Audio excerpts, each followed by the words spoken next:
નમસ્કાર મિત્રો, સ્વાગત છે તમારું અમારી YouTube ચેનલમાં। તો મિત્રો, હાલ અત્યારે રેશન કાર્ડ ધારકો માટે આધાર ઈ-કેવાયસી ની પ્રક્રિયા શરૂ છે, તો તેને લઈને એક મહત્વની અપડેટ આજના વિડીયોમાં આપણે મેળવશું। પરંતુ તે પહેલા વિડીયો ગમે તો લાઈક અને શેર કરી દેજો, ચેનલમાં નવા હોય તો ચેનલને સબસ્ક્રાઇબ કરી દેજો।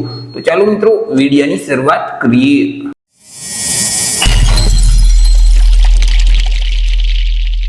તો મિત્રો, આજે મહત્વની જાણકારી છે તે જે ગુજરાત રાજ્યનું અન્ન નાગરિક પુરવઠા અને ગ્રાહક બાબતનો વિભાગ છે તેના દ્વારા આપવામાં આવેલી છે। રેશન કાર્ડમાં ઈ-કેવાયસી બાબતે એક અગત્યની જાહેરાત આપવામાં આવેલી છે।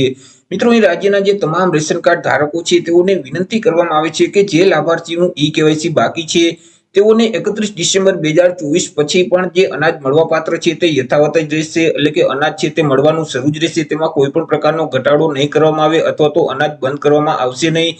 જે લાભાર્થીઓએ હજી સુધી ઈ-કેવાયસી નથી કરેલ અને 31 ડિસેમ્બર 2024 સુધીમાં પણ જો તેઓ ઈ-કેવાયસી નથી કરાવતા તો મિત્રો તેઓને જે અનાજ મળવાપાત્ર છે તે શરૂ જ રહેશે, તેમાં કોઈ પણ પ્રકારનો ફેરફાર કરવામાં આવશે નહીં। તે સિવાય મિત્રો, 31 ડિસેમ્બર 2024 સુધીમાં જો તમે ઈ-કેવાયસી નથી કરાવતા, હજી ઈ-કેવાયસી બાકી છે, તો પણ તમને સરકારશ્રીની જે અન્ય યોજનાઓ છે તેનો લાભ પણ તમને મળવાપાત્ર જ રહેશે। મિત્રો, અહીં તમે સોશિયલ મીડિયામાં ઘણી બધી એવી અફવાઓ સાંભળેલ હશે કે જો તમે 31 ડિસેમ્બર 2024 સુધીમાં રેશન કાર્ડમાં ઈ-કેવાયસી નહીં કરાવો તો તમને જે અનાજ મળવાપાત્ર છે તે બંધ થઈ જશે, તમારું રેશન કાર્ડ બંધ થઈ જશે, અન્ય યોજનાનો લાભ છે તે પણ બંધ થઈ જશે।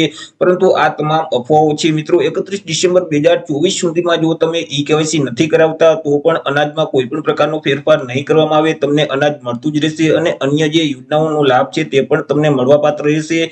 જેથી કરી મિત્રો, ઈ-કેવાયસીમાં બાકી રહેતા જે તમામ રેશન કાર્ડ ધારકો છે તો તેઓને અફવાઓથી ગેરમાર્ગે ન દોરાવા તથા બિનજરૂરી ગભરાટથી દૂર રહેવા વિનંતી કરવામાં આવેલી છે। મિત્રો, અહીં રેશન કાર્ડમાં ઈ-કેવાયસી માટે સરકારી કચેરીમાં જવાને બદલે તમે ઘર બેઠા જ માય રાશન નામની જે મોબાઈલ એપ્લિકેશન છે તે એપ્લિકેશનના માધ્યમથી તમે તમારા રેશન કાર્ડમાં ઈ-કેવાયસી કરાવી શકો છો। જેના માટે મિત્રો, કુટુંબના તમામ સભ્યોના આધાર કાર્ડમાં સરનામા અને મોબાઈલ નંબર છે તે અપડેટ હોવા જોઈએ।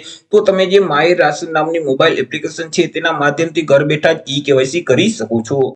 તો આવી રીતે મિત્રો, જે રેશન કાર્ડ ધારકો 31 ડિસેમ્બર 2024 સુધીમાં પોતાનું આધાર ઈ-કેવાયસી નથી કરાવતા તો તેઓનું જે રેશન કાર્ડ છે તે બંધ નહીં કરવામાં આવે, તેનું રેશન કાર્ડ શરૂ જ રહેશે અને તેમને જે અનાજ મળવાપાત્ર છે તે પણ શરૂ જ રહેશે।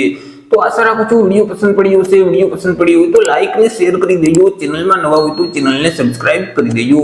ફરી મળીશું એક નવા ટોપિક સાથે એક નવા વિડીયોમાં। ત્યાર સુધી જય હિન્દ, વંદે માતરમ।